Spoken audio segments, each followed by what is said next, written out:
오늘 말씀은 출애굽기 19장 16절에서 20절까지 말씀입니다.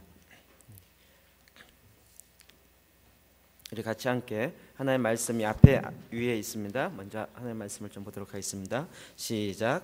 셋째 날 아침에 우레와 번개와 빽빽한 구름의 산 위에 있고 나팔 소리가 매우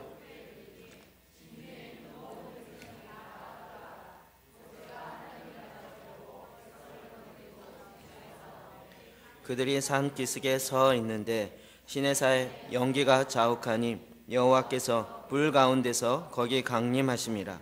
그의 연기가 온기가마 연기같이 떠오르고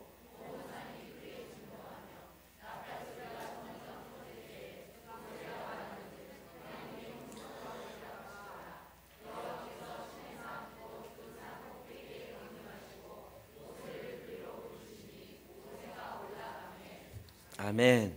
아멘. 우리가 계속 하나님의 현현,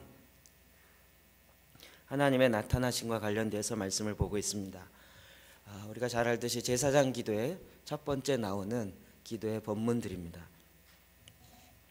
이 말씀을 묵상할수록 우리에게 얼마나 큰 힘이 되어진지 모릅니다. 제가 지금 감기 끝물이라 기침이 자꾸 나오려고 해서 그런데요. 오늘 지나면 다 끝날 것입니다. 오늘만 양해해 주십시오.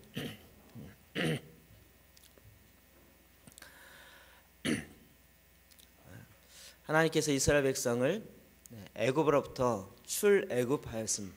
그리고 하나님과 맺은 언약의 산으로 다시 돌아왔습니다. 그것이 1절과 2절 그 19장 앞부분에 나타나고 있는데요. 잠깐 볼까요? 시작. 이스라엘 자손이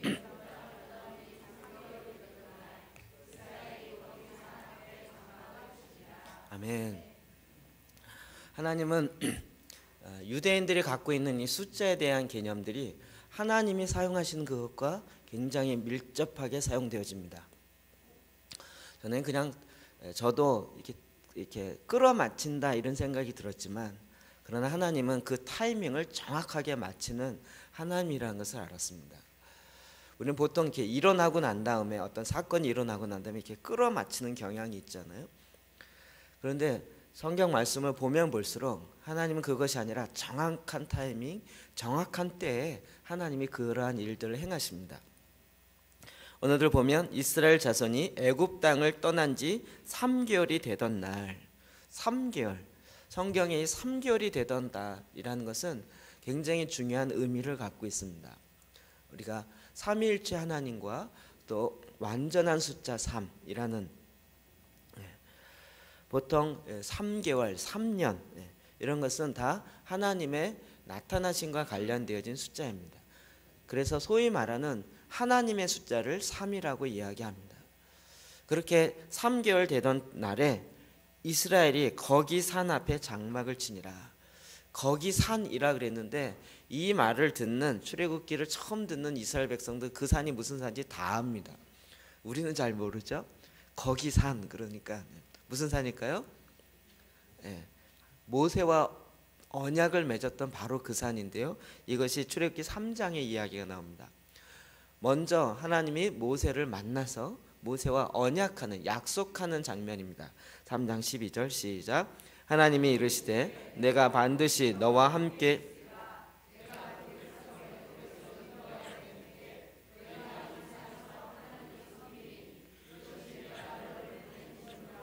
아멘. 이게 그냥 하나님께서 그냥 얘기한 것이 아니라 내가 너를 보낸 증거를 내가 너에게 알려주겠다. 사인이 있는데 이 사인은 뭐냐면 이스라엘 백성들이 지금 내가 너와 맺은 이 호렙산에 떨기나무에 불이 붙었지만 타지 않는, 그래서 하나님을 만나는 그 산, 바로 그 산 앞으로 이스라엘 백성들을 다시 나오게 해서 그들 이 산에서 그들이 나를 섬길 것이다 라고 이미 모세에게 약속하셨어요.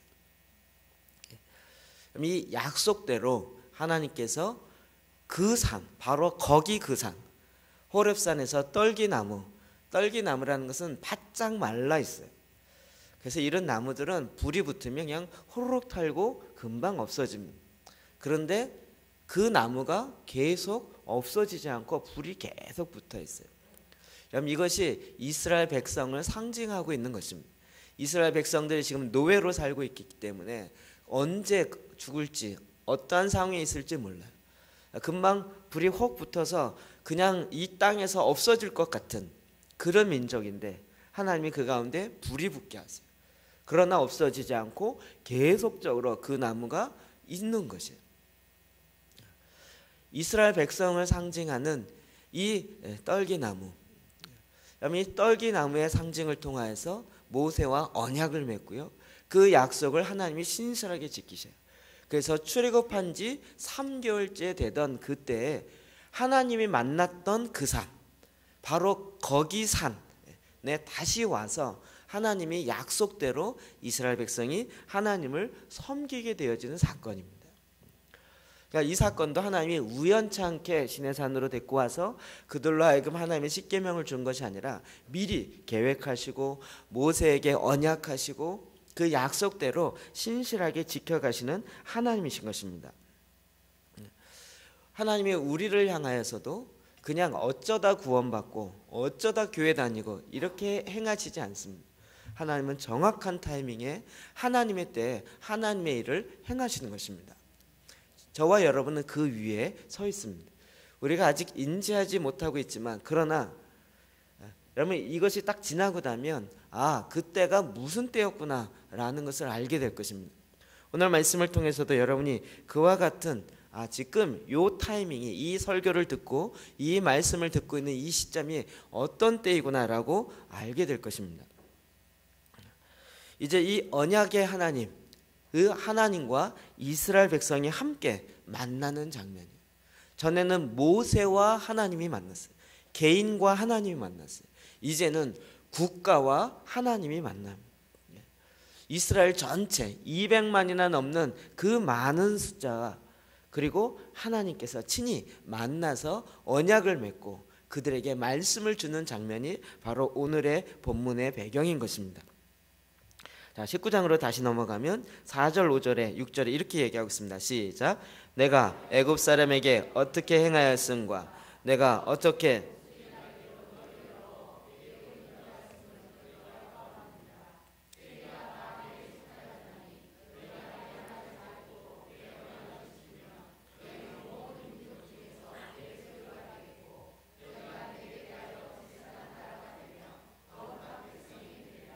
아멘.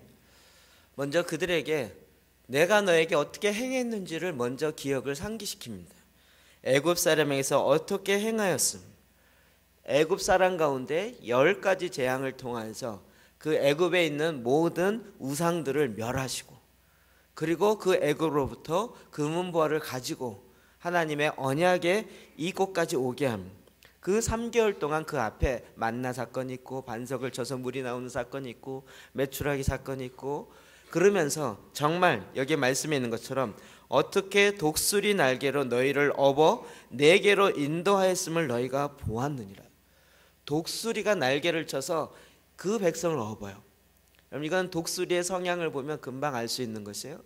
독수리가 새끼를 낳고 새끼에게 나는 훈련을 시킬 때 가리키지 않습니다. 그냥 높은 둥지에서 뚝 떨어뜨려요. 그러면 막 이 새끼가 막 날개도 별로 아직 힘도 없어서 바삭바삭하면서 그냥 떨어져요. 땅에 떨어지기 직전에 어미새가 와갖고 딱 등에 와갖고 다시 올라요. 그리고 다시 그 둥지에 왔다가 또 떨어뜨려요. 그러면서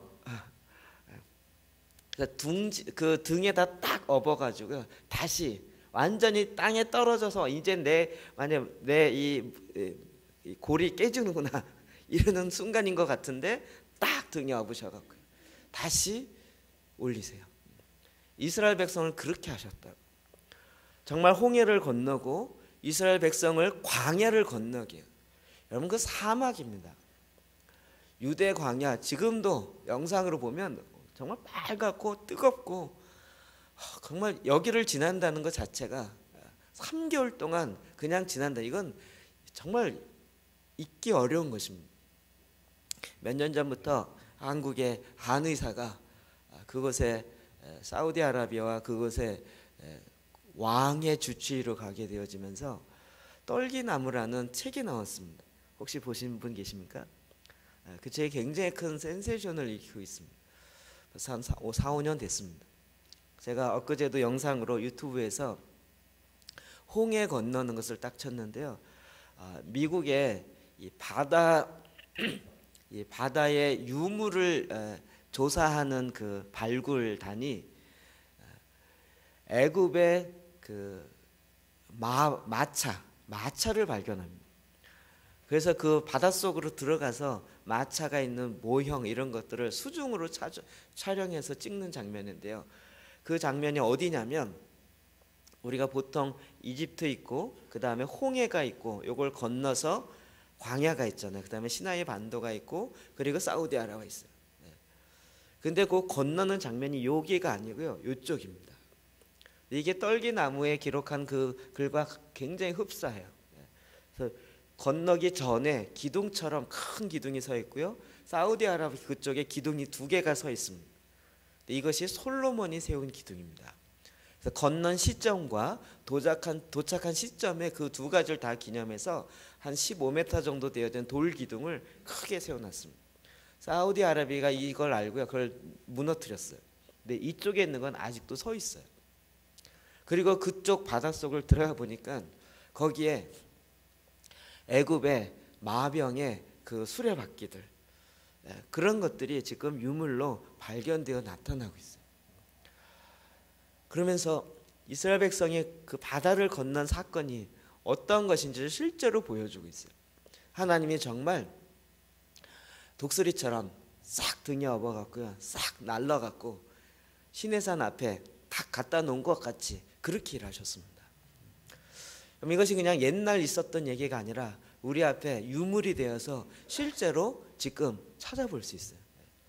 젊은 사람들 스마트폰 갖고 잘 찾으시니까 찾아보세요. 그런 것들이 그냥 이렇게 영상으로 찾을 수 있습니다. 그렇게 내가 너희를 업어서 구원해내서 오늘 이 산, 나의 언약의 산, 신의 산, 이 앞에 내가 너희를 인도하였다는 것입니다. 이것은 저와 여러분을 하나님께서 구원하신 것과 마찬가지입니다. 오늘 세례를 통하여 그리스도와 연합한 것처럼 하나님께서 정말 우리를 보호하셔서 구원하셔갖고 독수리의 등에 딱 안으셔서 정말 내가 원하지도 않았는데 하나님을 알지도 못했는데 하나님이 나를 구원하셔서 딱 하나님의 그 보좌 앞으로 우리를 인도해 놓은 하나님의 일하신 것 같습니다. 그런데 문제는 여기가 아니고요, 이게 끝이 아니라 시작이라는 것입니다. 왜 그렇게 했는가? 왜 그렇게 했을까요? 5절부터 그걸 설명하고 있어요. 다시 한번 5절만 봅시다. 시작. 세계가 다 내게 속하였나니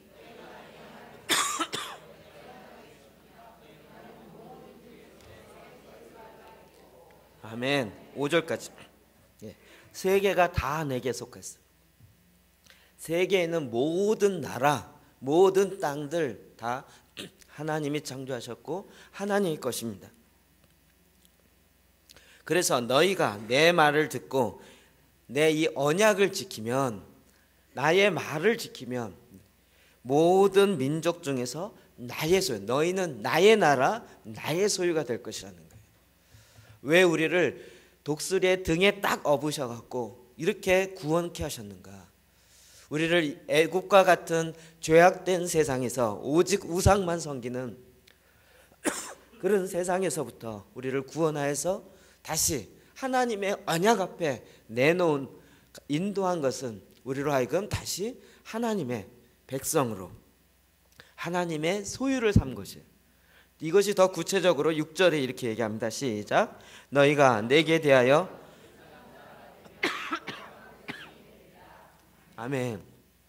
이젠 너희가 나에게 대하여 제사장 나라가 되어 거룩한 백성이 되라는, 하나님이 이스라엘 백성을 애굽으로부터 이렇게 구원해낸 것은 하나님의 목적이에요.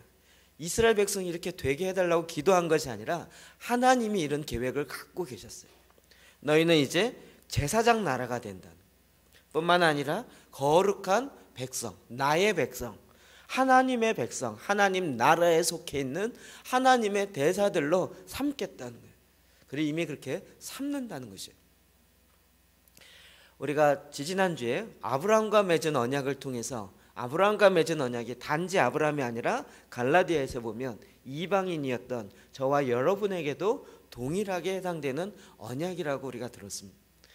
동일하게 이것도 이스라엘 백성과 맺은 언약일 뿐만 아니라 이제 저와 여러분에게도 동일한 하나님의 백성, 하나님의 제사장 나라로 주님께서 삼으시는 그 모델로 이스라엘을 두셨다는 것입니다. 그럼 이 왕 같은 제사장, 베드로전서 2장 9절에 나타나는 거예요. 이 제사장이라는 것이 이제는 유대인뿐만 아니라 저와 여러분에게 해당되어지는 말씀인 것입니다. 그리고 마지막 때에 완성이 되어지면 우리를 나라와 제사장 삼으신 그 하나님께 찬양과 영광을 올려드립니다. 계시록 5장 10절 시작.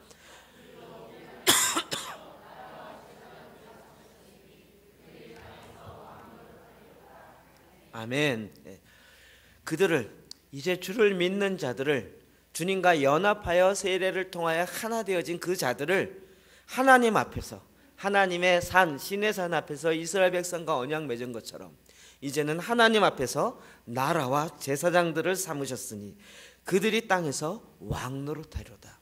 누가요? 그들이, 하나님의 백성들이, 하나님의 제사장들이 하나님 앞에서 왕 노릇하게 된다.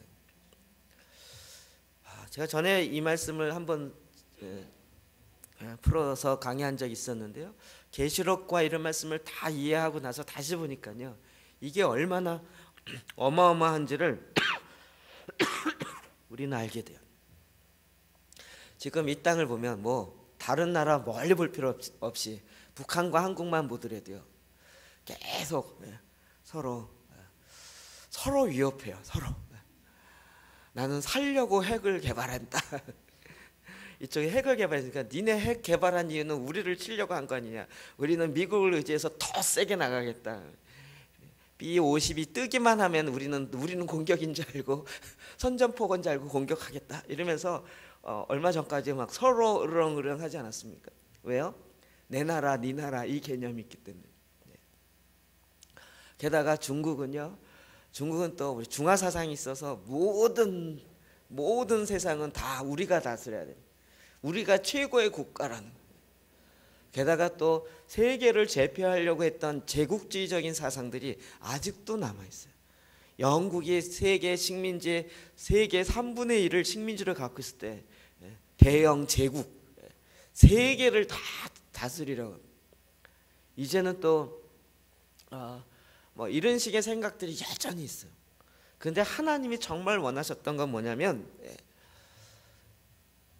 만왕의 왕 되시는 주님께서 오셔서 그 모든 나라의 왕의 왕으로 통치하세요. 이게 그림이 그려지세요? 지금은 야, 네 나라 지금 막 영토 정쟁해요. 또 북한 중국과 일본이 이야기하고 또 일본이 또 독도 자기 땅이라고 얘기하고 우리는 아니라 그리고 막 영토 땅 갖고 막 그래요. 그러면서 막 내 땅이냐 네 땅이냐 그래갖고 막 여전히 나라끼리도 땅 따먹게 하면서 막 이게 막 난리를 치고 있어요. 그런데 만왕의 왕이신 주님께서 오셔서요, 그때는 어떤 일이 일어나면 모든 족속, 모든 나라, 모든 민족, 모든 언어로 그 주님 앞에 다 경배하며 주여 우리의 왕으로 오시옵소서라고. 제가 그걸 상상을 하니까 너무 막 이게 너무 멋있는 거예요. 이제는 내 나라 네 나라 이게 아니고요, 서로 주님의 공의로운 통치가 나에게 있어서 우리나라의 최고입니다. 우리나라 정부가 다스리는 것보다 주님이 우리를 다스리는 것이 더 진정한 나라의 회복입니다. 왕의 왕이시여 오셔서 다스리소서 이런 거예요. 전혀 그림을 안 그려보셔서 이게 웬 뚱당지 같은 소린가 라고 하겠죠. 주님이 만왕의 왕으로 오셔서 모든 주님이 원래 그리셨던 첫 번째 그림이 그거였어요. 죄로 말미암아 서로 나눠져 있지만, 근데 그때가 되어지면 주님께서 오셔서 만왕의 왕으로 온 세상을 통치하세요. 실제로 통치하세요. 그럴 때 어떻게 해요? 나의 백성, 나의 제사장들을 통하여 내가 너희와 함께 1000년 동안 왕노릇하리라 라는 것이 저와 여러분을 통해서 이 일들을 하나님이 완성의 그림으로 우리에게 이미 주셨다고요. 너무 큰 얘기를 해서 지금 멍하시는가요? 주님이 오시면 바로 이와 같은 역사가 일어난단 말이에요. 제가 이걸 믿기로 했어요. 전에는 좀 부담됐거든요. 주님 자꾸 기도하면 열방을 내가 너에게 유업으로 주리라. 시편 2편 9절인가 말씀. 이런 응답이 오면 화가 나요. 내가 언제 열방을 구했냐고요. 주님이 마태복음 28장 19절 20절 모든 족속으로 가서 제자를 삼아. 주님 모든 족속을 어떻게 제자 삼아요? 경상도 전라도도 힘든데. 근데 주님은 자꾸 이렇게 얘기하시는 거예요. 그리고 계시록에도 모든 족속 모든 열방. 근데 그 얘기가 쉽게 제 마음속에 와닿지 않았는데 나중에 계시록의 말씀을 정말 다시 한번 정확하게 그려보면서 주님이 이걸 원하셨네. 그럼 이것이 어려운 얘기가 아니에요. 우리나라가 해방되었을 때요, 신탁 통치라는 것을 했어요. 스스로 나라를 다스릴 수 없고 스스로 안 되니까 신탁 통치해 주십시오라고 부탁했단 말이에요.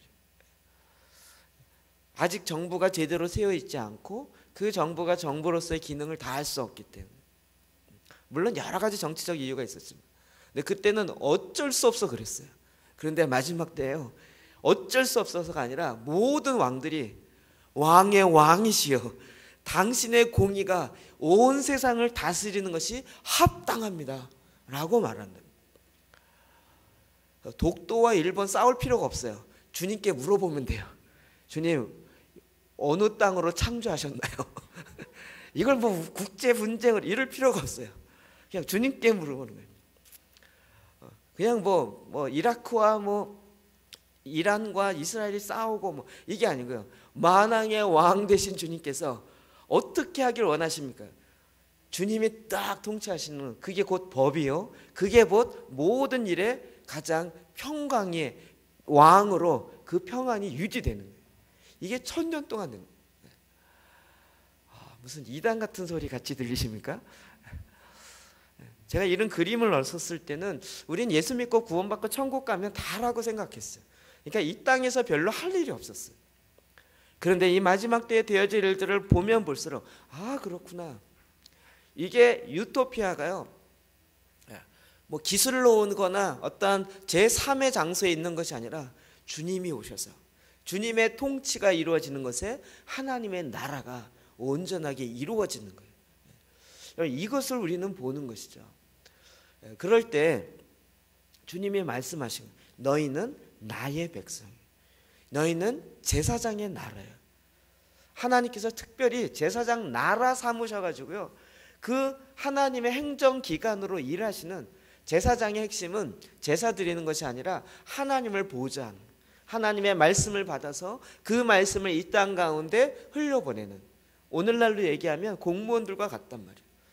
여러분, 공무원 시험 보아갖고 합격하려고 막 노력할 게 아니고요, 우리가 주님의 나라에 그 제사장의 국가, 제사장의 그 본체가 되어지도록 주님과 연합하여서 우리가 그와 같은 하나님의 백성이 되어진다.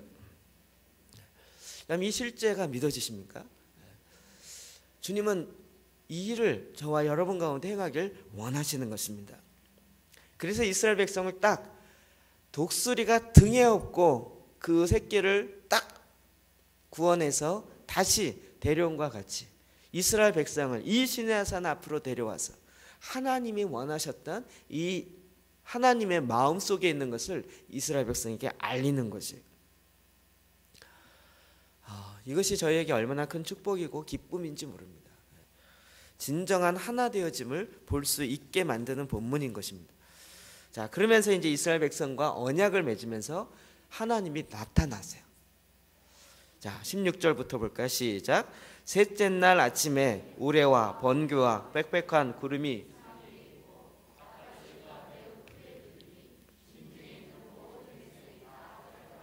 아멘. 자, 이제 그 산 앞에 있을 때 하나님께서 이스라엘 백성에게 나타나시는 하나님의 나타난 현현이에요. 셋째 날 아침에, 3자만 나오면 눈이 벌쩍 띄어지죠. 셋째 날 아침에 하나님이 나타나는 하나님의 숫자, 그 아침에 우레와 번개, 천둥과 번개, 천둥이 치는데요 막 무섭게 쳐요. 번개가 번쩍번쩍하고요 빽빽한 구름이 산 위에 있어요.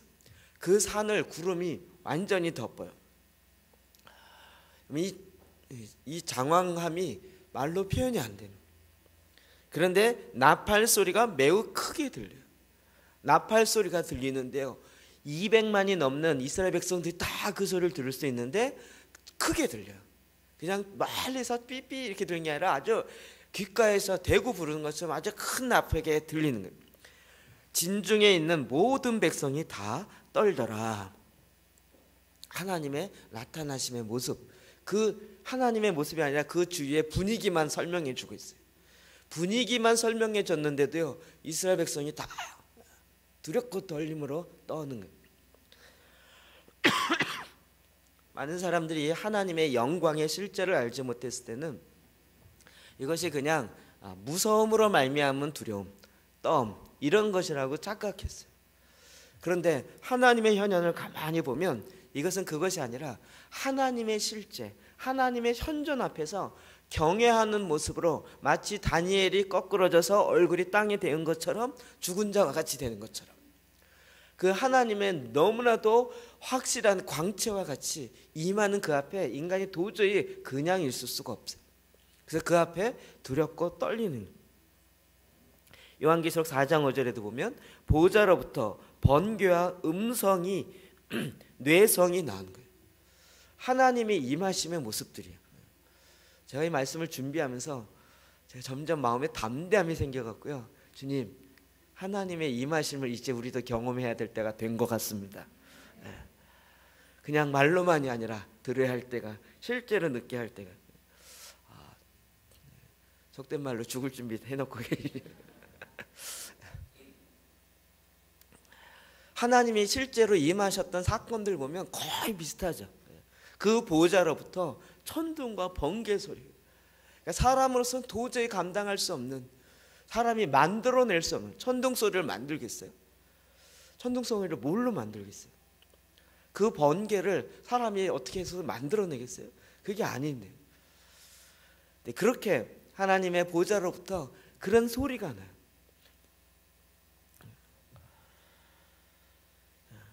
주님이 우리 가운데요 실제로 말씀하시고 일하시는 사건들을 드러내세요. 이런 얘기하기 굉장히 좀 조심스럽고 두렵지만 저 몇 주 전에 새벽 예배 기도하는데요 주일날 새벽이었어요.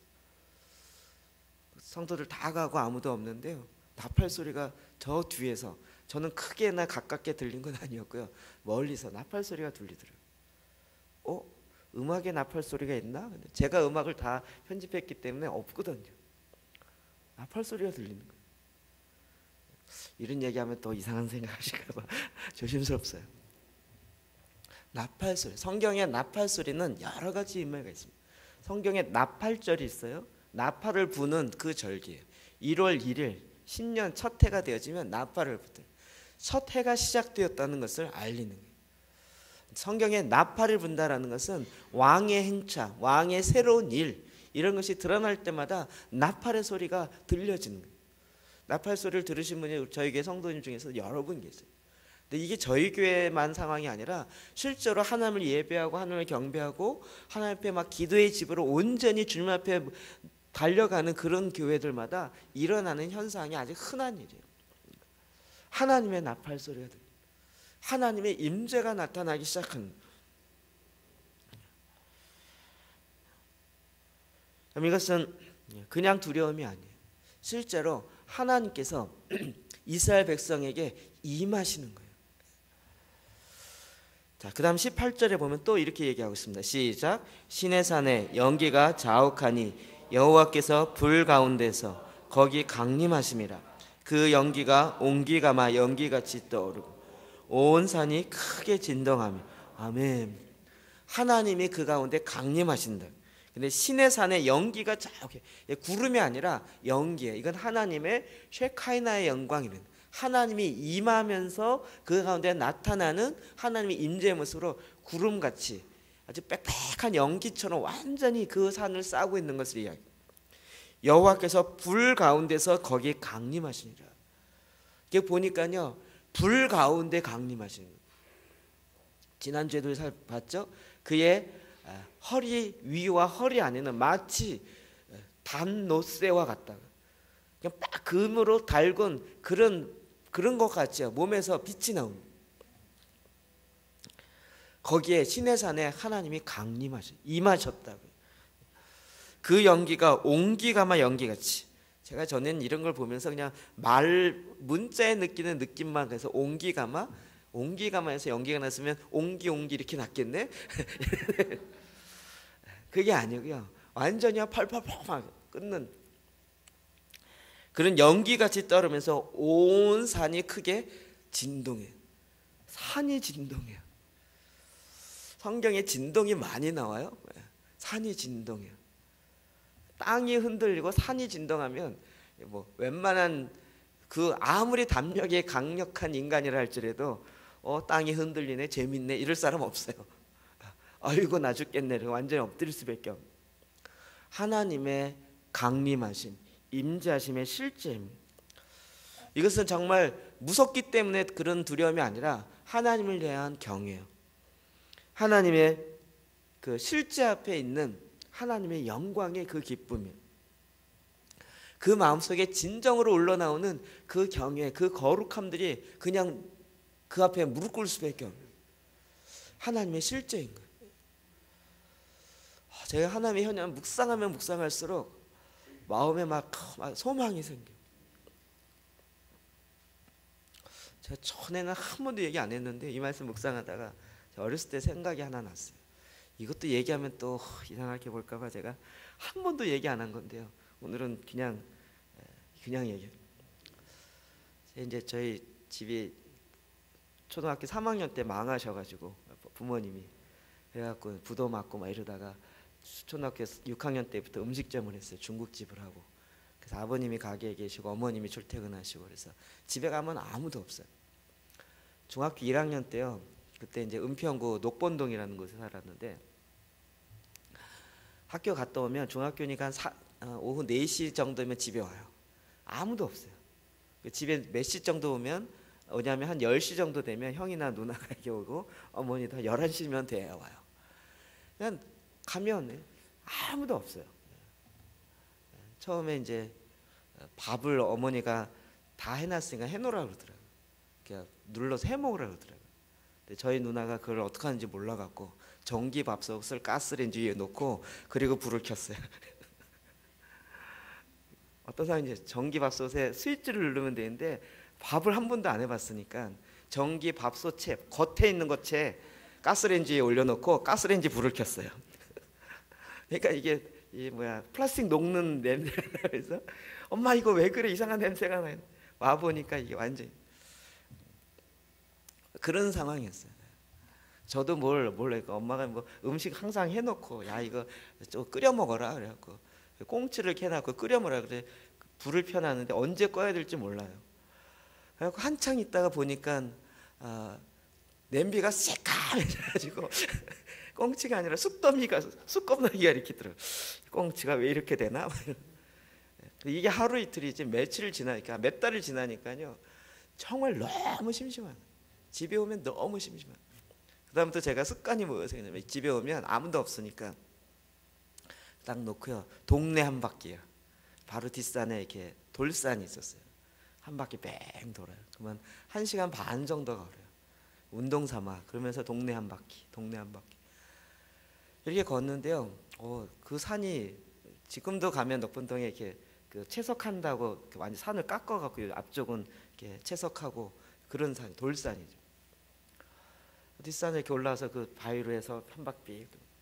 이것도 한 2달, 3달 하니까요, 지겨운 거예요. 참 이게 혼자 있는 외로움, 그 힘듦 이런 것들이 이제 지금 보니까 그거였는지 알았는데 잘 모르겠지만 돌았어요. 그러니까 워낙 할 게 없으니까. 그래갖고는 돌다가 언제인지 모르겠어요. 그 산 중턱쯤 다 바위산이에요. 그 바위산에 또 이렇게 바위 같은 게 있는데 그 위에 딱 이렇게 등을 두고 하늘 보면서 이렇게 누웠어요. 누워서 그냥 이 노래도 해봤다 저 노래도 해봤다가 정말 제가 지금 생각이 철량밖에 한이 없는데 그리고 딱 일어나는데요. 앞에 하늘에 구름이 이렇게 쫙 이렇게 무슨 구름이라 그러나 이렇게 일자처럼 이렇게 이런 층이 형성되는 구름이 이렇게 쫙 있는데요. 그 구름 사이로 하얀 구름 사이로 집들이 이렇게 있는 거예요. 집들이 딱 보는 순간 천국 같다라는 생각이 제 마음속에 확 들었어요. 근데 그걸 눈을 뗄 수가 없어요. 너무 평안스럽고요. 그냥 야 어떻게 저런 게 있지? 근데 여기서 요만큼 이렇게 딱 볼 때 정말 이렇게 그 천국의 아름다움 뭐랄까 평안 딱 보는 순간 신기하다 저거 어떻게 생겼지 이 생각도 들었지만 그 다음부터 보는 마음속에 제 마음속에 딱 오는 건 뭐냐면요. 야 천국 같다. 제가 그래서 구름을 그 이후로 계속 보고 다니는 거예요. 그 이후로 한 번도 본 적이 없어요. 정말 이렇게 여기서부터 한 동네처럼 이렇게 지붕이 이렇게 동그랗게 이렇게 해서 네모난 것도 있고 그래서 쫙 있는데 그걸 보는데 막 그 자리를 못 떠나겠더라고요. 한 시간 동안 계속 보면서 야 정말 너무 멋있다 막 너무 좋다 막 저런 게 어떻게 나오는 이러면서요. 근데 뭐 어떻게 해요. 이제 한 시간 넘어가니까 해가 어두워지잖아요. 그래서 안 되겠다 이렇게 내려왔어요. 그 다음부터는 그걸 본 적이 없어요. 근데요 이게 안 없어져요. 제 상이 안 없어져요. 그냥 개꿈 같으면 없어지잖아요. 헛거 본 거예요. 제 안에 지금까지도 제가 그때 본 이후로 제가 처음 얘기해요. 근데 그 평화로우면 너무 이렇게 몰려오더라고요. 구름에 천국 같은 거 봐도 이런데요. 하나님의 실제로 보면 어떨까요? 정말 그 앞에 가득 찬 연기와 같이 거기서 그 안에서 번쩍번쩍하면서 번개가 나고 천둥이 꽝 쉬고 땅이 흔들려. 하나님의 나타나시는 모습이에요. 임함이. 제 안에 이제 제가 어제 이 말씀을 묵상하면서 제 있는 그 외로움에 대한 두려움이 이런 거구나. 그런데 하나님이 그 가운데 축복을 주시는 것은 그 혼자 있을 때 홀로 있을 때 하나님이 함께하는 것들을 우리로 하여금 알게 하세요. 사람의 마음마다 이 외로움의 정서가 있어요. 근데 그 외로움은 그냥 외로움을 느끼게 하는 것에 끝나지 않고 그 혼자 있는 것을 통하여서 하나님의 임재, 하나님의 함께하심을 더 많이 경험케 하는 인생의 굉장히 좋은 기간이 돼요. 여러분 할 수만 있으면 혼자 교회에서 혼자서 뭐 아무것도 이러지 마시고 혼자 있을 때가 제일 좋습니다. 오히려 혼자 주님 앞에 이렇게 나와보세요. 그러면 주님의 임재를 더 많이 누리고요, 더 많이 경험할 수 있어요. 이스라엘 백성들이 이것을요, 이스라엘 백성 전체가 다 경험해요. 출애굽기 19장 19절 시작. 나팔 소리가 점점 커질 때 모세가 말한즉 아멘. 나팔 소리가 점점 커져요. 나팔 소리가 저 멀리서 이제는 이스라엘 백성 가운데 점점 커져요. 주님 하나님의 임하심과 함께 그 소리가 그냥 나는.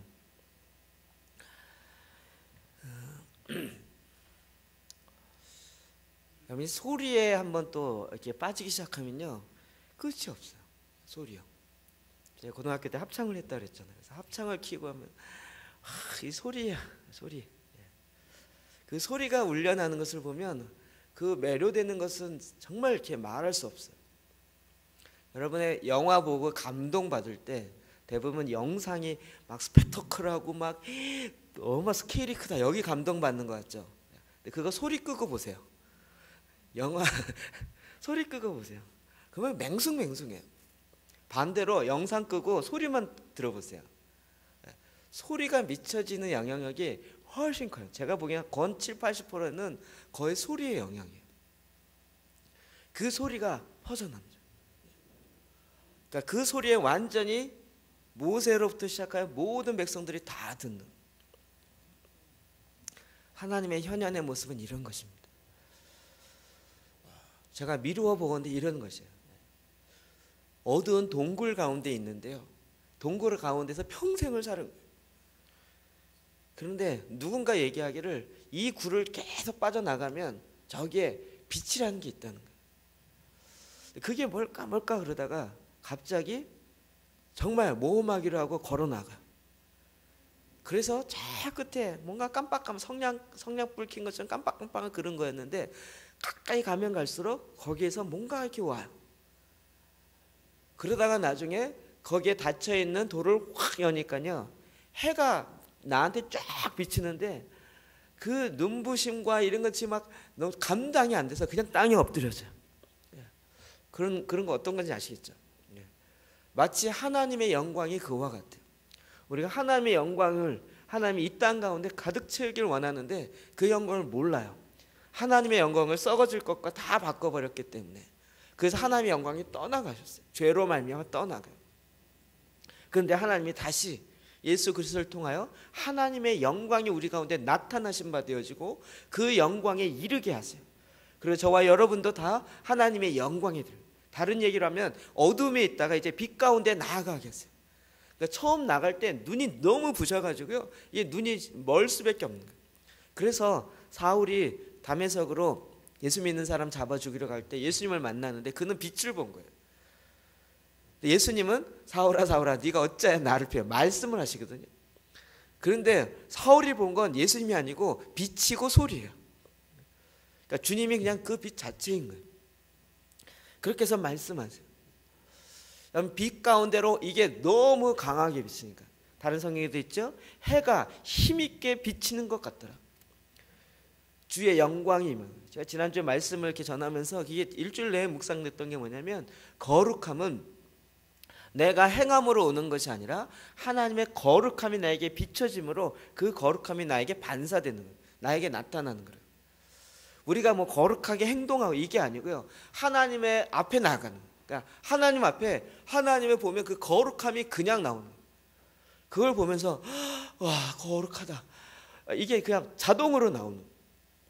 막 빛이 쫙 비칠 때 와 이 빛 이러면서 그냥 느껴지는 것처럼 하나님의 영광, 하나님을 향한 경외, 하나님의 거룩함, 하나님의 권세, 권위, 이것이 다 하나님 그분 자체로 나오시는 거예요.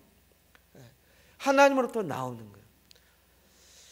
그렇기 때문에 우리는 그 하나님의 임재가 우리에게 얼마나 소중한지 몰라요. 그런 걸 모르니까 자꾸 내가 하나님의 영광을 만들려고 그래요. 그게 만들어지냐고요. 하나님의 영광을 내가 뭔가 내 행위로 하나님 이렇게 해서 하나님께 영광 돌릴게요, 이게 영광이 되겠냐고요. 이 하나님의 이 아름다운 것을 보는 거예요. 그래서 다윗이 이것을 본 것이죠. 다윗이 내가 한 가지를 구하겠다, 원싱을 하겠다라고 했던 것은 하나님의 이 아름다움이요. 시편 27편 4절 다시 봅시다. 시작.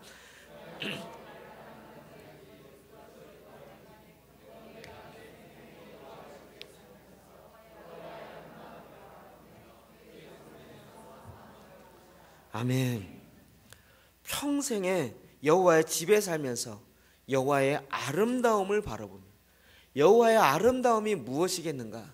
그냥 하나님의 뭐 아름답게 생겼다, 그걸 보겠다, 이런 거겠습니까? 하나님의 그 얼굴로부터 나오는 광채가 비치는. 전에 얘기했지만 다윗의 장막에서 하나님의 법궤 앞에서 하나님을 찬양하고, 이 모든 것들이 다 천상의 그림이라고요. 계시록에 보니까 천상의 예배가 다윗이 드렸던, 다윗의 장막에서 드렸던 예배가 같은 거예요. 다윗이 그냥 그 앞에 288명의 뮤지션들을 세워서 그 법궤 앞에서 24시간 하나님을 찬양했던 것이 그의 머릿속에서 나온 것이 아니라, 그가 찬양 가운데 하나님의 천상을 보니까 그 천상에 하나님을 향한 예배가 끊임없이 일어나는, 야 나도 그거 우리 이 땅에서도 해보자, 해야겠다, 그러면서 다윗의 장막이 만들어지는 거예요. 그러니까 다윗은 하나님의 영광을 보는 거예요. 하나님의 영광의 아름다운 것을 보는 거예요. 이것은 그 사람의 가장 큰 비밀이고 그 사람 평생 잊혀지지 아니하는 그의 가장 소중한 것이에요. 하늘의 그 영광, 하나님의 영광을 보니까 이 땅에서 내가 왕으로 사는 것, 이 땅에 왕으로 사는 게 뭐가 그렇게 중요해요? 하나님 나라에 그 문지기로 있는 것이 내게 더 귀한 거예요. 하나님의 얼굴에 빛으로 나타나는 그 은혜가요, 이게 평생 가는 거예요. 우리 이런 것들을 잘 놓쳐버리니까 그냥 조금 은혜, 뭐 좀 뭐 더 주면 그 은혜라고 생각하는 그 정도가 아니라 완전히 뒤집어 엎는 거예요. 완전히 가득 메우는 거예요. 내는 주의 영광을 보네. 내 눈이 주의 영광을 보네. 온 땅 가운데 그의 영광이 가득한 거예요. 온 땅 가운데 태양의 빛이 가득 내리는 것처럼요, 그보다 더 강렬한, 태양이 힘있게 비치는 것보다 더 강한 하나님의 영광이 온 땅 가운데 완전히 가득해요. 이와 같은 실제가 이스라엘 백성이 그 시내산에서 보는 거예요.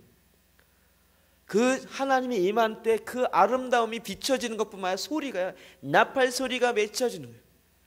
막 그 소리에 압도되는. 그래서 이스라엘 백성들이 너무 그 앞에 두렵고 떨림을 하는데 그걸 설명해요. 20장 20절 시작.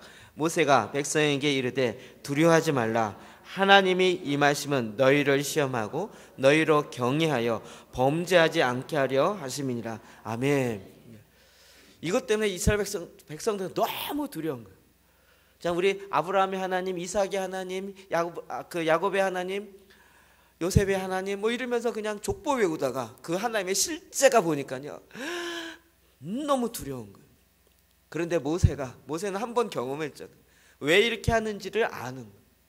그러면서 백성들에게 이야기하는 거예요. 두려워하지 말라. 하나님이 임하시면 너희를 시험한다. 우리를 시험한다. 정말 하나님을 사랑하는지. 하나님 왜 테스트하시겠습니까? 하나님의 우리를 향한 인격이요, 하나님을 사랑할 수밖에 없게 만든 로봇으로 만든 것이 아니라 하나님은 우리를 인격으로 대하세요. 정말 사랑하는지를 검토하기를 원하시는 거예요. 그래서 아브라함에게도 이삭을 바치라라는 것을 통하여 하나님을 사랑하는지 이삭을 사랑하는지를 테스트한다고, 시험한다고. 우리 인생에도 여러분 이런 시험들이 있습니다. 내가 정말 내 사업을 사랑하는지 하나님을 사랑하는지, 내 자녀를 사랑하는지 하나님을 사랑하는지를 시험하는 게 없다. 뿐만 아니라 너희로 경외하여 범죄하지 않게 하려 하십니다. 너희로 경외하여, 하나님을 향한 경외감. 이런 하나님을 누가 봤냐? 그냥 부처에서, 불교에서 믿는 부처, 뭐 돌 청상으로 있고 뭐 그런 하나님이 아니신 거예요. 우리는 하나님을 너무나도 인간적 차원으로 낮춰놓았어요. 근데 하나님은 이제 그 영광을 드러내는 거예요. 하나님의 그 장엄함, 하나님의 그 제가 장엄한 거는 본 거는 자연 통해서만 이렇게 알 수 있으니까요. 몽골 가고 그 초원의 막막함, 장엄함, 정말 몽골 그 보고트 섬이라고 시골까지 버스 타고 들어갔는데요, 20시간 타고 들어가요. 버스만. 길이 없어요. 초원에 그냥 달리면 길이에요. 그런 길을 찾아 그러다가 못 찾아 헤매면 이 길이 아닌가 봐. 그러면 3시간 다시 돌아서 헤매야 돼요. 그래도 초원이에요. 그래도 여전히 초원이에요. 그 기사들 제가 감탄했어요. 뭐 이정표가 없어요. 뭐 이런 게 초원에 무슨 이정표를 알겠어요. 근데 그 길을 찾아가요. 기가 막히더라고요. 근데 그 광활함, 처음에는 막 정말 이렇게 그 울란바토르에 있다가 버스 타고 이제 시내를 빠져나와서 이제 초원으로 들어가기 시작하면 막 한국에 이 선교 같이 왔던 학생들이 초만 보이자마자 조그만 우린 요만한 거여도 막 감탄하잖아요. 근데 막 광활한 초원이 보니까 우와 정말 초원이다 막 우와 그러다 1시간도 안 가. 다 자라 돌아. 초원이 끝없이는데 이게 1시간 지나면 그 다음부터 한참 자다가 또 일어나면 아직 초원이네. 그리고 또 자다가 한 2시간 자다 일어나는데 아직도 네. 그리고 또 못 찾으면 그냥 이렇게 길가가 아니죠. 초원에 차 세워놓고 버스에서 그냥 이렇게 자다가 아침에 일어나면 또 해가고 또 가고 이래요. 그 광활함, 그 장엄함, 그걸 만드신 하나님이 더 광대하시고 더 광활하신 하나님, 그 하나님이 우리 가운데 임하시는 거예요. 우리로 하여금 범죄하지 않게 하기 위해서, 주님이 나타나심은 우리로 하여금 기적을 쫓으라고 하는 것이 아니라 하나님의 이와 같은 실제가 우리 가운데 보게 하려고. 하나님이 이제 이것을 우리 가운데 실제화하신다고요. 우리 가운데 실제 이것이 드러나고 보여지고 듣게 되어지고 경험케 되어지게 하는 일들을 하게 하시겠다고요.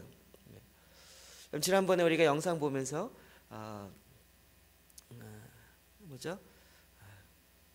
증언, 유대인들이, 팔레스틴 사람들이, 이란에 있는 사람들이 하나님을 어떻게 믿게, 이렇게 복음 전도해 갖고 믿게 되는 경우가 없어요. 한 경우도 그런 경우가 없어요. 꿈에, 환상 가운데 예수님을 직접 보는 거예요. 직접 경험하는 거예요. 한 번 경험하니까 자기의 목숨을 내놓고라도 절대 부인하지 않아요. 여러분, 무슨 선교 훈련 아무리 해도요, 웬만해서 순교 각오 안 해요. 그 정도 되면, 죽을 때쯤 되면 왜 나를 이 고생하다 이 개죽음 만드시나요? 이렇게 불평하지. 그런데요, 하나님의 임재를 실제로 경험한, 주님을 실제로 만나는, 그 통고의 벽에서 기도하고 있는 옆에 있는 청년이 자꾸 보더래요. 이렇게 보니까 예수님인 거예요. 여러분, 지금 시대가 왜 이렇게 실제가 나타나는지 아세요? 주님이 실제로 임해요. 지금 정말 마지막이고 가장 급하고요, 대추수의 역사를 일으키기 때문에 그래요. 여러분, 이런 것들이 다 기도를 통해서 일어나는데, 수요일날 우리가 영상에 보면 극동에서 일어나는 기도의 향이 하나님을 올라간다. 하나님 우리가 기도하는 거예요. 하나님, 이스라엘이 회복되게 하십시오라고 이 땅에서 기도하니까 하나님 그 기도를 받으셔갖고요, 이스라엘을 회복시키는 일을 해나세요. 근데 이게 사람으로 되어지지 않은 거예요. 주님이 임하셔요. 이런 일들이요, 각 처에서 일어나는 거예요. 저는 자꾸 기적을 얘기하려고 하는 게 아니에요. 하나님의 이와 같은, 저는 이런 말씀 옛날 같았으면 아유 그것도 뻥치기 좋아하는 사람들이 맨날 뭐 천국 갔다 오고 지옥 갔다 오고 이러면서 한 거야 생각했을 텐데요, 제가 이 제사장 기도와 하나님 현현을 보면서 아니 이게 다 성경에 있는 내용이었네요. 이걸 그냥 모세가 만들어냈겠습니까? 지어냈겠습니까? 200만이 넘는 이스라엘 백성들 다 경험하는 그 임재 가운데 주의 말씀을 들어요.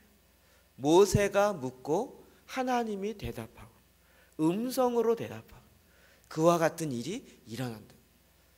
여러분 가운데서도 그와 같은 일이 일어날 줄 믿습니다. 전에는 하나님 막 우리 할아버지 하나님, 아브라함의 하나님, 이삭의 하나님 이렇게만 고백하다가 이제 그런 하나님이 아니라 내가 음성으로 묻고 내 귀로 듣는 그런 하나님. 근데 주님이 신약에 오면서요, 그 일들을 우리 가운데 행하고 계시는 거예요. 이 땅의 일을 행하시는 거예요. 그러면서 주님이 이 땅에 오셔서 말씀하신 거예요. 그 말씀이 바로 십계명인 거예요. 십계명은 제가 전에도 간략하게 설명드린 것처럼 하나님의 현현의 포커스가 있기 때문에 십계명의 내용에 집중하진 않을 것입니다.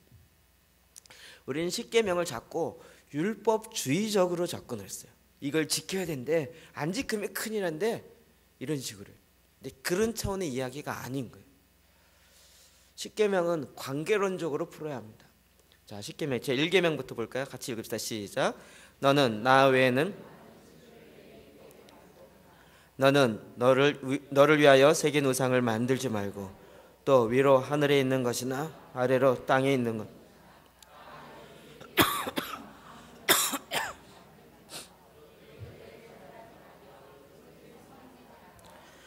너는 너의 하나님 여호와의 이름을 망명되에 일컫지 말라. 안식일을 기억하여. 아멘. 여기까지. 이것이 첫 번째 돌판에 기록되어 있는 내용입니다. 하나님과 관련되어진 내용. 이걸 관계론적으로 봐야 된다 그랬죠. 우리는 다른 신인을 내게 있게 하지 마라 이 얘기가 아니고요, 이 지금 하나님과 언약 맺는 건 하나님과 결혼하는 관계, 결혼의 관계. 그래서 남편 되어진 하나님께서 신부 되어지는 백성에게 지금 그 사랑의 표현으로 요구하는, 이 요구가 너무한 요구가 아니라 당연한 거예요. 남편이 아내에게 결혼하면서 언약을 맺으면서 나 외에는 다른 신을 내게 잊지 말지라. 뭐라고요? 나 말고는 다른 남자 만나지 말라고요. 아무리 마음이 넓은 남자라고 야, 어떻게 한 사람과 30년 40년 사냐. 나는 마음이 넓으니까 한 달에 한 열흘 정도는 다른 남자랑 살다 와. 이럴 남자가 어디 있습니까? 그거는 바른 사랑이 아닌 거예요. 하나님만 사랑하는 건 당연한 거예요. 결혼의 관계가 아니면 이게 뭐 왜 이럴지 모르지만 결혼의 관계에 있어서 남편이 아내에게 나는 당신과만 살겠습니다 라고 이야기하는 건 당연한 거예요. 뿐만 아니라 우상을 만들지 말라. 심지어는 너를 위하여 새긴 우상, 이게 나를 지켜주는 하나님이다. 하나님을 자꾸 만들려고 그래요. 그러다 보니 하나님이 아니라 자기가 만든 그 돌덩어리, 그 무슨 그런 것들 갖고 하나님이란 걸 착각하는 거예요. 하나님은 그런 하나님이 아니신 거예요. 이게 또 다른 말로 하면, 쉬운 말로 하면 결혼하고 나서 잘생긴 남자 사진 같은 거 갖고 있지 말라고요. 요즘은 결혼하고도 연예인 사진 계속 붙여놓고 난 이 여인이 좋아, 뭐 저 여인이 좋아 이러면서 하는데요. 그런 거 하지 말라고요. 결혼하기 전이야 뭐 그랬던 저랬던 거지만 결혼하면 찢으라고요. 버리라고요. 이게 심한 얘기입니까? 연예인 좋아해갖고 뭐 될 일이 뭐가 있습니까? 착각하지 마십시오. 그 남자가 와서 나를 행복해 줄 것 같습니까? 꿈 깨십시오. 빨리 찢으십시오. 어떠한 우상이라도 어떠한 사진이라도 어떠한 이미지라도 가까이 하지 마십시오. 쓸데없는 환상에 빠지지 마십시오. CF 백날 본다고 그 여인이 나를 와서 날씬하게 해줄 것 같습니까? 그 예쁜 얼굴에 그 화장품 선전하는 그 여인, 그 화장품을 100일 쓴다고 1000년 쓴다고 내 얼굴이 그렇게 될 것 같습니까? 빨리 깨트려 보십시오. 어떤 형상도 만들지 말라. 하나님의 이름을 망령뛸. 내가 너의 남편인데 남편의 이름을 땅에 밟지 말라. 요즘에 강 큰 아내들이 많아갖고요. 남편 알기로 굉장히 우습게 하려고 하시는 분들이 있어요. 이게 복이 아닙니다. 남편의 이름을 땅에 떨어뜨리지 마십시오. 하나님의 이름을 망명뛸, 남편의 이름을 자꾸 거들먹거리는 건 누워서 침 뱉기입니다. 자기의 원함을 들어주지 않는다 그래서 내 속사정 좀 알아주세요 이러면서 얘기할지 모르지만 그러나 그것은 하나님이 원하신 게 아니라 결혼 관계에서 뻔하잖아요. 이 관계론적으로 보면 이 말씀이 금방 이해가 돼요. 안식일을 기억하여 거룩하게 지켜. 네가 아무리 바쁘더라도 나와 만나는 시간이 있어야 되지 않겠냐. 너무 남편을 위해서 해줄 음식이 너무 많아갖고요. 음식 해주다 남편 한 달이 되도록 한 번도 안 만나. 그냥 음식만 계속 해갖고 맛있어요? 안 맛있어요? 그러면 계속 그것만 듣고 음식만 계속 해요. 그 남편이 원하는 거겠습니까? 아니요. 시간을 정해놓고 나와 만나자. 안식일은 하나님께서 우리에게 준 축복인 거예요. 어렵지 않죠. 물론 이걸 지킴으로 구원받는 게 아니에요. 하나님과 언약을 맺은 결혼의 관계에 세례를 통하여 하나 되어진 백성들이 따라가는 행동의 규범으로 우리에게 주신 거라고요. 자, 서로 관계에 있어서 제 5번째 계명의 시작. 내 부모를 공경하라. 살인하지 말지니라. 간음하지 말지니라. 도둑질하지 말지니라. 내 이웃에 대하여 거짓 증거하지 말지니라. 내 이웃의 집을 탐내지 말지니라. 아멘. 내 부모를 공경하라. 왜요? 하나님의 축복이 부모를 통하여 자녀들에게 내릴 사랑으로 내릴 축복으로 흘러가게 했기 때문에 부모를 저주하는 것은 나에게 오는 축복을 막는 것과 같습니다. 살인하지 말라. 나에게 아무 원수 같다 할지라도요. 하나님 편에서 딱 보면 뭐예요? 야, 네 형제야. 니네 형제야. 왜 그래 형제끼리. 알고 보면 다 형제인 거예요. 우리는 우리는 여기 와 있는 동남아시아 사람들 냄새가 나고 그런데 여러분 저기 조금만 다른 나라에 나가 보십시오. 정말 냄새 나는 사람 한국 사람들입니다. 마늘 냄새 끝내줍니다. 쾌쾌한 냄새 아주 끝내줍니다. 여러분이 열흘 금식을 한 열흘 정도 하면 사람 냄새가 이렇게 맞춰지기 시작하거든요. 정말 아무리 깨끗하게 목욕해도요, 좀만 지나면 사람 냄새가 이렇게 나요. 사람은 잘 때 뭐더라? 자는 순간에도 200ml의 물이 땀이 나온다 그러죠. 냄새가요. 예. 내 냄새나 그 냄새나 비슷합니다. 다 형제인 거예요. 그거 가지고 그렇게 하지 말라. 간음하지 말라. 근친상간하지 말라고요. 서로 친척 관계고 서로 가까운데 자기의 욕심을 채우겠다고 그렇게 하냐면, 도둑질하지 말라. 내 이웃에 대해 거짓 증거하지 말라. 내 이웃의 집을 탐내지 말라. 다 너의 형제요, 너의 자매라는. 하나님께서 아버지시고 그의 자녀들이 다 같은 형제인데 갖다가 그거 내 집에 있거나 그 집에 있거나 다 주의 것인데 뭘 위치 이동하니라고 그렇게 난리를 치냐고요. 주님이 원하시는 것은 서로 이웃 간에 서로 사랑하라는, 당연한 거죠. 결혼했으니까 이제 이 결혼한 관계 안에 들어와서 그 친척 관계, 그게 그냥 자연스럽게 맺어지는 거예요.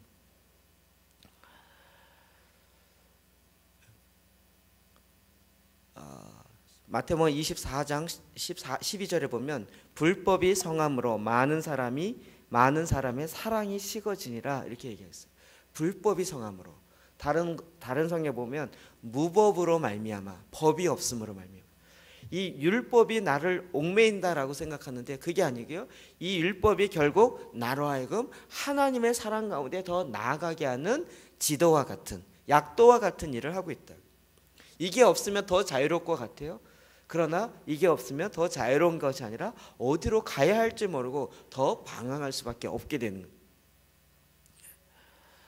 우리는 요즘에 자꾸 이와 같은 약속, 언약들을 휴지 조각으로 만들려고 해요. 그러나 하나님은 약속에 신실하신 하나님이세요. 이 약속을 끝까지 지키시는 하나님이세요. 이 약속은 사랑의 표현인 거예요. 그래서 이 율법의 완성이 바로 사랑인 것입니다. 우리가 잘 알듯이 이 계명은 두 가지 단어로 딱 정리가 돼요. 하나님을 사랑하라, 이웃을 내 몸같이 사랑하라. 이 율법은 우리로 하여금 율법의 조항 안으로 우리를 옥죄이는 것이 아니라 오히려 하나님의 사랑 가운데 우리를 더 구속하는 거예요. 많은 사람들이 결혼하고 나서 그런 얘기를 해요. 결혼하기 전에 정말 자유로웠는데 결혼했더니 이제는 속박이 돼갖고 자유가 박탈당했다는 거예요. 혼자 사세요. 그러면 혼자 사세요. 혼자 사면 자유로워요. 정말 자유로워요. 그런데 아마도 외로울걸요. 그 외로움은 함께 사는 힘든 것보다 훨씬 더 클걸요. 우리는 자유함이라는 것 하나만으로 찾지만, 그러나 하나님 우리에게 함께 사는 수고는 우리에게 기쁨이 되어지고 열매가 되어져요. 그런 걸 모르니까 자꾸 나의 자유, 나의 권리 이러면서요 더 힘든 쪽으로 나아가는 거예요. 그래서 다윗은 시편 119편 97편에 내가 주의 법을 어찌 그리 사랑하는지요, 내가 그것을 종일 묵상하나이다. 이 율법을 묵상하는 거예요. 주님의 사랑을 묵상하는 거예요. 자, 이 언약에 주님이 우리에게 맺은 이 율법이 우리에게 어떻게 이루어지는가? 마태복음 5장 17절 말씀 봅시다. 시작. 내가 율법이나 선지자를 폐하려 온 줄로 생각하지 말라. 폐하려 온 것이 아니요 완전하게 하려 함이라. 아멘. 우리는 이 시대에 자꾸 율법과 율법주의를 착각해요. 성경에 율법주의는 악한 것이에요. 그러나 율법은 선한 것이에요. 권위주의와 권위는 다른 것이에요. 권위주의라는 것은 권위를 잘못된 것에 남용하고 너무 권위하기 때문에 권위를 써야 할 것이 아닌데도 권위 가지고 자기의 욕심을 채우려고 하기 때문에 권위주의라고 이야기합니다. 권위의 남용을 이야기해요. 그러나 진정한 권위는 필요해요. 진정한 권위가 있을 때 그것이 나를 지키고 나를 보호해 준다. 우리가 권위주의를 거부하다가 권위 자체를 거부해버리면 결국 나를 보호해주는 보호막을 상실하게 되는 거예요. 율법도 마찬가지입니다. 율법 주의는 잘못되어 있지만 율법은 우리로 하여금 하나님의 사랑이 무엇인지 알게 하는 거예요. 주님이 이제는 우리에게 이 주님을 향한 그 사랑이 무엇인지 알게 하신 거예요. 마태복음 22장 37절부터 시작. 예수께서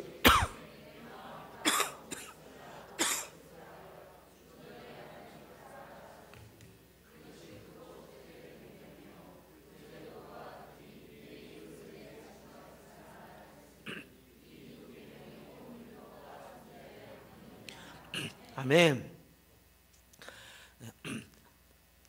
하나님의 사랑, 모든 율법의 완성은 사랑으로 귀결되어집니다. 하나님을 사랑하는, 그리고 이웃을 사랑하는. 저 같은 경우는 저의 부르심의 사명은 교회를 건강하게 하는 거예요. 교회를 온전히 새롭게 하는 것입니다. 그래서 새롭게 해보려고 이런 거 저런 거 많이 접근하다가 요즘에 하나님은 저에게 계속 강하게 뭐가 교회를 새롭게 하겠느냐, 뭐가 사람을 새롭게 하겠느냐. 진정한 그 사람의 진정한 갈망은 어디에 있겠는가? 하나님의 사랑에 있습니다. 하나님의 사랑이 채워지지 않기 때문에 그것을 찾으려고 갈망을 엉뚱한 곳에 채워보고자 하는 것이에요. 교회에서조차도 하나님을 향한 사랑, 하나님의 아름다운, 하나님의 영광, 하나님의 실제를 맛보고 그 아름다운 것을 사모하면서 내가 그 원싱을 하겠습니다. 내가 하나님만을 구하겠습니다. 다윗의 간구가 다시 이 시대에 우리에게 회복되어져야 하는 것은 바로 이와 같은 것입니다. 하나님을 사랑하는 것 제껴놓고 어떤 프로그램과 어떤 것을 통해서 새로운 변화가 일어나겠네요. 하나님을 사랑할 때 이웃을 사랑하는 것은 당연하게 같이 오는 것이죠. 교회를 사랑하게 되어질 때, 하나님이 지으신 이 세상을 사랑하게 되어질 때 거기에 하나님의 마음이 풀어져요. 내가 살고 있는 이 땅을 사랑하게 되어질 때, 내 지역을 사랑하게 되어질 때 거기서부터 하나님의 역사가 풀어진다. 다시 한번 하나님이 저에게 계속 이 말씀을 주는 거예요. 너 원싱하지 않겠냐? 한 가지만 구하지 않겠냐? 하나님의 사랑이면 전부입니다. 하나님의 사랑이면 만족합니다. 하나님이면 완벽합니다. 어느 순간인가 그 뒤에 자꾸 붙기 시작했어요. 부록이 붙어요. 그런데 이것도 더 있어야 돼요. 저것도 더 있어야 돼요. 집도 좀 있어야 될 것 같고요. 못도 있어야 될 것 같고요. 하나님이 우리가 무엇을 먹을까, 무엇을 마셔야 할까, 무엇이 있어야 할지를 모르시는 하나님인 것처럼 자꾸 우리가 하나님 이것도 있어야 될 것 같아요 라고 부록을 붙이는데 나중에는 하나님은 없고 부록만 남아있는 거예요. 그러다가 방향을 잃어버렸어요. 하나님이 어디 있는지, 하나님의 영광이 무엇인지, 하나님의 실제가 무엇인지를 놓쳐버리는 거예요. 주님이 이 시대에 다시 일으키는 거예요. 기도의 집은, 만민을 위한 기도의 집은 만민을 위해서 기도하는 것이 아니고요, 원싱하는 기도예요. 내가 하나님을 구하겠습니다. 하나님의 얼굴을 구하겠습니다. 하나님의 그 사랑을 구하겠습니다. 하나님의 그 사랑 때문에 내 모든 것을 내놓아도 아깝지 않습니다 라고 하는 그와 같은 하나님의 아름다운 것을 실제로 맛보는 사람이에요. 그래서 그 사람 외에 다른 것으로 나아가지 않는다. 로마서 2장 13절 시작. 하나님 앞에서는 율법을 듣는 자가 의인이 아니요 오직 율법을 행하는 자라야 의롭다 하심을 얻으니라. 아멘. 율법을 듣는 것이 아니라 그 율법을 이 땅 가운데 온전히 행하는 거예요. 그 사랑을 온전히 행하는 거예요. 그래서 이제는 우리가 이 땅에서 내가 원하는 것이 아니라 하나님 원하시는 것을 알고 그것을 이 땅에 행한다고요. 근데 그것은 내 힘으로가 아니라 하나님이 내 안에 허락하신 하나님의 영으로 행할 때 가능한 것이에요. 로마서 8장 4절 시작. 육신을 따르지 않고 그 영을 따라 행하는 우리에게 율법의 요구가 이루어지게 하려 하심이라. 아멘. 이제 내가 육신을 따르지 않아요. 영을 따라, 하나님을 사랑하는 것을 따라, 주님을 사랑하고 더 사랑하니까 그 다음부터는 내가 바뀌어요. 하나님처럼. 결혼 초기에는요, 음식 갖고도 많이 싸워요. 짜네, 싱겁네. 그 다음부터는 왜 짜냐, 왜 싱겁냐 이러다가 나중에 집안까지 들먹이면서 당신네 집안은 왜 이렇게 짜게 먹냐, 당신 이러면서 그런데요, 사랑하다 보면요, 입맛이 맞춰져요. 전에는 내가 도저히 받아들일 수 없는 것인데 그를 사랑하니까 그 마음속에 중심에 있는 것이 무엇인지 알게 돼. 그리고 비록 표현이 다르게 나타난다 할지라도 그것을 사랑으로 받아들여져요. 사랑하기 때문에 전에는 나와 다른 것은 전혀 용납할 수 않는 사람이었어요. 그러나 사랑하기 때문에 받아들여져요. 용납이 되어져요. 뿐만 아니라 이제는 그것도 기쁨으로 다가오게 돼요. 주님이 우리에게 이 말씀을 주시는 거예요. 그래서 오늘 주님이 다시 말씀하시는 거예요. 하나님을 사랑하는, 하나님의 실제 앞에 나가서 이제는 하나님의 법을 즐거워하고요, 그 법을 우리가 이 땅에 행하는 것을 너무 기뻐하는 거예요. 그 법을 묵상해요. 즐거워해요.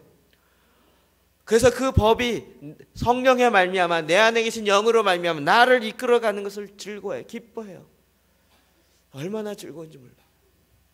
어제 전화가 왔어요. 제가 제 아이디어가 아니라 하나님 주신 말씀을 자꾸 묵상하다 보니까 너희 성 안에 있는 나그네와 객을 선대하라. 묵상하다 보니까 우리 동네에 누가 객이 있냐고요. 누가 나그네냐고요. 저기 중국 동포들이 그렇고 중국 분들 그렇고 태국 분을 어제 전화가 왔어요. 태국에서 전화가 왔어요.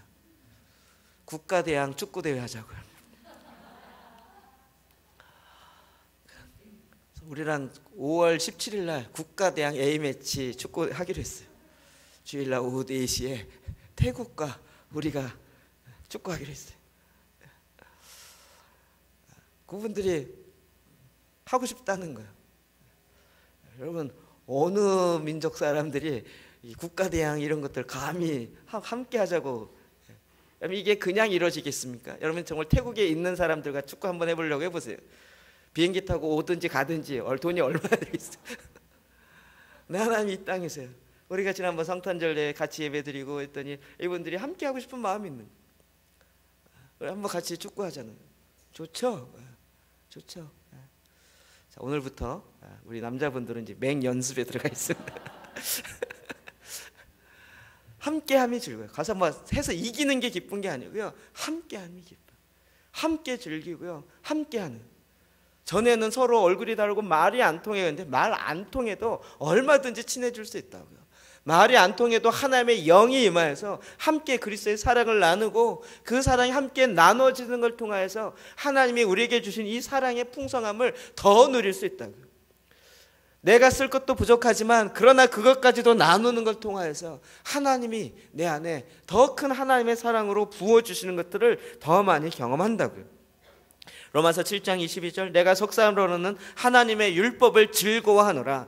로마서 7장 25절, 내 자신이 마음으로는 하나님의 법을 섬기노라. 마음으로는 내가 하나님의 법을 섬긴다고. 거듭난 내 속사람은 하나님의 법을 즐거워한다고. 하나님의 말씀이 너무 사랑스러워. 이 말씀을 듣는 것이 기쁨이고 말씀을 묵상하는 것이 기쁨이에요. 즐거움인 거예요. 그래서 그 말씀을 너무나도 사랑해서 그 말씀을 묵상하니까 내가 하나님을 기쁘게 하는 자의 삶을 살고 싶어요. 그래서 그 삶을 살아요. 사니까 더 기쁨이 넘치고요, 더 하나님의 임재가 넘치고요, 하나님의 영광이 더 넘쳐요. 내가 지금 시간만 나면 더 하나님께 영광을 드리고 하나님과 더 함께 있기를 원해요. 오히려 사람이 없는 시간에 와서 하나님의 임재 가운데 더 머물러요. 하나님의 아름다운 것을 구하며 하나님을 추구해요. 그와 같은 일들이 지금 전 세계적으로 일어나는 거예요. 전 세계적으로. 그래서 하나님의 현현, 하나님의 실제, 하나님의 사랑의 완성이 이제 우리 안에 일어나기 시작하는 거예요. 자, 이게 하나님의 방법이라는 것을 알게 됐어요. 제가 내 방법 내려놓고요, 하나님의 방법을 택하기로 했어요. 저도 막 몸이 근질근질하고 손이 근질근질하고 막 무슨 계획 세우고 싶고 무슨 프로젝트 만들고 싶어 갖고요, 막 속에서 막 아이디어가 팍팍 떠오르면 아니야 내려놔. 하나님이 행하실 거야. 하나님이 이루실 거야. 정말 하나님이 행하시는 많은 간증들을 봅니다. 왜요? 하나님을 사랑함이 우리에게 가장 큰 첫째 되기 때문에, 그래서 하나님의 현현, 하나님의 임재와 하나님의 영광의 실제를 본다고요. 이 일이 벌써 시작되었습니다. 여러분 가운데 시작되었습니다. 여러분도 이제 끊임없이 퍼져나가고 그와 같은 하나님의 실제를 나누기 시작하는 거예요. 하나님의 영광을 실제로 드러내기 시작하는 거예요. 그래서 모든 세상 가운데 하나님의 영광이 가득 차는 것을 보는 거예요. 내 눈 주의 영광을 보네. 그 영광을 보며 그 영광으로 말미암아 영광에 이르러요. 내가 내 얼굴이 영광으로 바뀌어져요.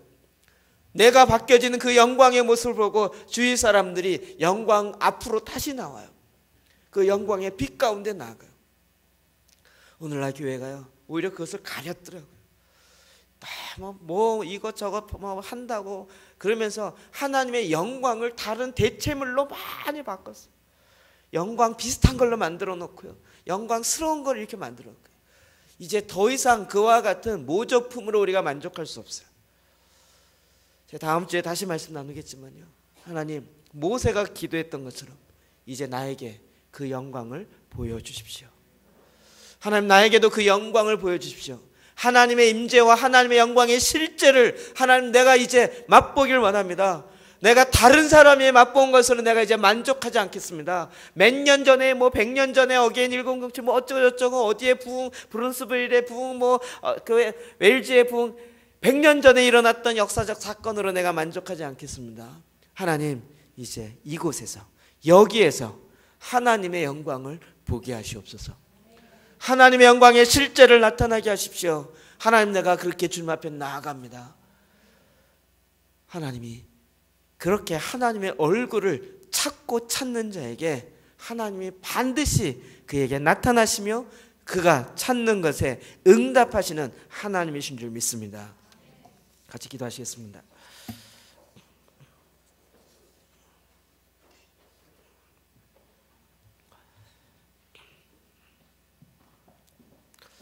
하나님의 영광을 향한 사모하는 마음들이 우리 가운데 있습니다. 이 시간 다시 주의 말씀을 잡고 주님 앞에 나아가 오늘 나에게 주었던 그 말씀, 여러분 내가 이해되느냐 이해되지 않느냐 별로 중요치 않습니다. 그것이 가능할 것인가, 가능한 퍼센테이지는 몇 퍼센트인가, 그것도 중요하지 않습니다. 우린 그냥 하나님의 말씀을 말씀으로 믿을 뿐입니다. 모세가 음성으로 묻고 하나님이 음성으로 대답한 것과 같이 하나님 그 친밀한 가운데 들어가겠습니다. 주의 영광을 보이시옵소서. 우리가 그 주님 앞에 주님을 구하며 나가겠습니다. 다윗처럼 한 가지를 구하겠습니다. 하나님 내가 오직 한 가지를 구하건대 하나님의 아름다움, 하나님의 임재와 하나님의 영광의 그 실제를 저희가 구합니다. 하나님 내가 이 한 가지만을 구합니다. 주님께 구하오니 주님이 응답하시옵소서. 우리가 말씀을 잡고 이 시간 주님 앞에 나와 같이 기도합시다. 기도하겠습니다.